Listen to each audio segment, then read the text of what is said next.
What do you want to be when you grow up, little John Jr.? I want to be a TV licence enforcement officer, Dad. Bloody.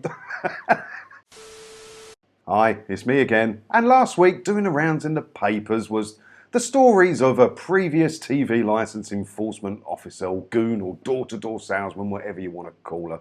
Really, she's now a journalist, and she wanted to tell the stories of what happened to her working as a TV licence enforcement officer. Problem is, she's now a journalist, so she's gone from one of the most least respected careers you can have as a TV licence goon to one of the least trusted careers you can have, a bloody journalist. So I'm going to take a lot of what she says with a pinch of salt, but I thought we could look at it. Hey, have a little chat as always. Let's have a look. A TV licence enforcement officer turned journalist has revealed all in a fascinating first-hand account. Lancs Live reporter Amy Fenton joined Capita TV licensing after she finished sixth form college in 2003. Amy started in the call centre and then joined the team in Liverpool before moving to a patch across South and Central Lancashire. Straight from sixth form, eh? God, I tell you what, if I had a kid, it'd have more ambition than that, wouldn't it? What do you want to be when you grow up, little John Jr.? I want to be a TV licence enforcement officer, Dad. Bloody. Anyway, read on. Amy has now revealed all in a first-hand account that documents a range of unforgettable experiences, including being assaulted, locked in a room, and being falsely accused of running over a child.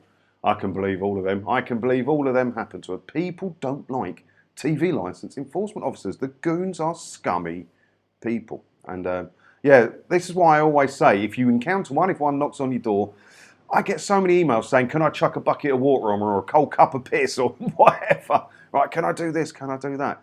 No, don't do any of that. Be the bigger person and just say, no, thank you, and shut the door in their face. That hurts them more because that hits them in their pocket because they're not getting any commission. It's the best way to deal with it. After seeing the TV on through the front window, I returned to my car and realised I'd made a mistake. Yeah, climbing up looking through people's windows is a mistake, love, all right? An irate resident had followed me down the path and she was now leaning through the window trying to steal my paperwork. Then smack, she punches me in the face. One of the first things you learn as a TV licence enforcement officer, always lock your car door. And also, because you use your own car for being a TV licence enforcement officer, also get proper business insurance. Oh no, because not many of you do you? You just use your normal commuting personal car insurance. But no one gets told off for that. No one gets any points on their licence for being uninsured for business use. It's all fine, do what you like. I started off in the call centre taking phone calls from customers who needed to renew or check their details of their TV licence. It was just a job, but as someone who loves meeting people and getting out and about, I was instantly drawn to the position of enforcement officer. So you were bullied at school and you just want to bully back a little bit? You want a feeling of importance or a feeling of fake power? Who wants to be an enforcement officer? It's like who wants to be a bailiff? Nobody does. Nobody. It's just where you end up when you have no skills to do any other job. That's why you're not doing it now. You studied to be a journalist, now you're doing journalism, because being an enforcement officer is the lowest rung of the ladder, love, isn't it? I joined what was then the Liverpool team and was welcomed by a group of mainly male, ex-military or retired police officers. Yeah, we already knew that. They're bully boys. They're bully boys. No one's more of a bully boy than an ex-police officer, are they? And that's why it's disproportionately more women that get prosecuted for TV licence offences than men, because they're bully boys and they believe they can bully women. Misogynistic, old, fat bully boys. Don't play in my house, they come knocking on my door, I tell you. As a relatively young enforcement officer and as someone who no doubt looked as far from the official debt collecting type, I often found people were happy to open the door to me, only to discover the nature of my visit. On one occasion in Leyland, in fact, and this is 100% true, yeah, all the best true facts start with you claiming they're 100% true. It's like saying apparently at the beginning of a fact. So there's the pinch of salt. A woman once opened the door to me and said, I'm afraid Eloise isn't playing out tonight, so I must have looked even younger than I was. What you barking about down there? Oi, Vespa, get up here. Vespa. The job was incredibly well paid, and I could sometimes double my wage with commission earned from the sale of a TV licence. Yeah, we all know that. It's a numbers game. They knock on so many doors. It's commission. Commission. They get 20 to 25 quid per sale. On another occasion in Great Horwood, I was invited inside a man's house to inspect it after he told me he didn't have a TV. Whenever anyone says this to an enforcement officer, we have to ask if we can look inside, as more often than not, they would be lying. After a cursory glance downstairs and spotting no television, I was making my way to leave when the man said, "Hang on, you need to look upstairs too." My naivety led to me saying, "Okay," and I walked upstairs with a man behind me. At the landing, I was trying to turn around and go back down the stairs, make a sharp exit. And he said, "You need to check the front bedroom." Stupidly, I did as I entered the room and heard the door close behind me. Oh, luckily, she did get out of there completely unharmed, if it was true. But being an ex-TV licence enforcement officer and current journalist, who probably didn't have anything to write about that day, she thought she'd tell some stories.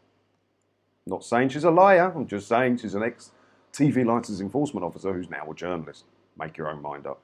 But yeah, if that did happen, gladly she did get out of that unscathed. And that is the problem with, sending people to go into people's houses. Stop doing it then. If you're putting your enforcement officers in jeopardy, Capita, probably stop doing that practice, eh? Some streets, estates and towns were better than others. You would know if, for example, you had to visit a very big fancy house that you would likely find it was either empty or the occupants had just moved house and hadn't changed the address on their licence yet. On the other hand, I always relished receiving a big batch of visits for a huge estate in Wigan, as I knew I would likely come away having sold as many as 30 licences in a day. Yeah, well, this was back in the day, love, before people were empowered or knew they could just close the door in your face. Because you step to the door with your clipboard and your little electronic device and make out like you're bailiffs or police or have some kind of powers. But people are starting to get educated to you lot. And they are just closing the door in your faces and saying no thank you. And that's why I've got loads of videos in the playlist below for Goon Visit where they don't like it up them at all. Now, one of them was like, gets a bit sweary and everything. They don't like it. People are getting empowered against these awful bully boy tactics, bully girl tactics in this case. And it ain't going to play for much longer. It ain't going to play for much longer. Despite the odd unfortunate incident and having to contend with the weather, I actually really enjoyed my time as an enforcement officer. Yes, because you want to be a bully. You make out like you was a people person and you wanted to get out and about and talk to people. No, you want to knock on people's doors, scare, intimidate, bully and take their money. It suited my university schedule perfectly as I could choose as and when I went out working, blah, blah, blah, blah, blah.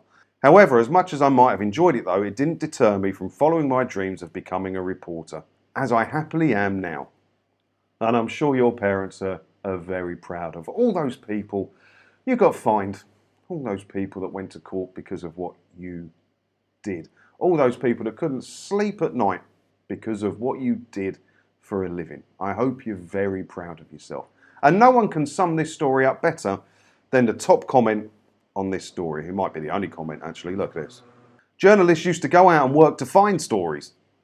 Now yeah, believe as much of that as you want, but she's obviously like a junior low-level reporter. I know, it's not. I lie. By Amy Fenton, senior reporter, and Patrick Edrich, trainee reporter. I'm not quite sure how much Patrick put into this when it's her story. Makes no sense at all, but he's got his name on something, so good for him. So she's the senior reporter for the Liverpool Echo. So I would guess from that there are only 2 reporters at the Liverpool Echo, her and the trainee reporter, Patrick. Because I don't believe a lot of it, I believe some of it, but she's just having a slow news day and wanting to write about something. Hey, and yeah, at least you're not one anymore. Hey, Amy. I can't really think of a lower job than TV licence enforcement officer. I'd rather be anything than a TV licence enforcement officer. It makes being a bin man look like a dream job, doesn't it? I just could not do it. If I lost my job, I would have no problems at all, and I'd be proud to work in McDonald's or Wetherspoons or something like that, or be a bin man, as I said, which is quite well paid. I've got no disrespect for people who do that job at all. It's a very important job. Unlike TV licence enforcement officer, I couldn't do it. Let me know if you could do it, or if you can you think of a job lower than TV licence enforcement officer? Let me know in the comments below, and let me know what you think about her story. I've let you know my thoughts on it, so let me know yours. And as always, thanks for watching, and don't forget to hit the subscribe button if you haven't already. And that way, hopefully, I'll see you in another video again soon, won't I? Ta-da.